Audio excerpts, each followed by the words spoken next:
Nama saya Rafa dari Tangerang. Saya umur 13. Kenapa saya masuk pondok? Saya ingin hafal 30 juz. Saya ingin jadi ustaz, mengajarkan anak-anak.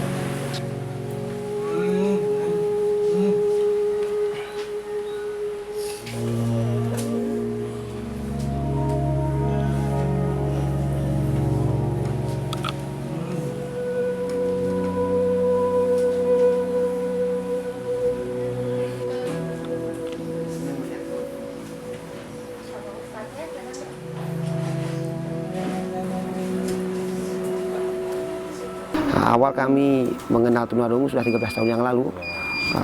Mulai tergerak hati ketika berkenal dengan tunarungu, ternyata mereka belum kenal agama, belum mengenal Allah, belum mengenal agama.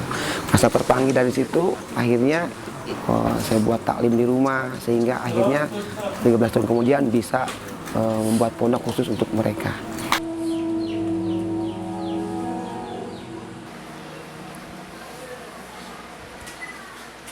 Saya di sini masuk pondok untuk belajar Al-Quran. Saya ikut, saya ingin nanti masuk surga sama-sama buat orang tua.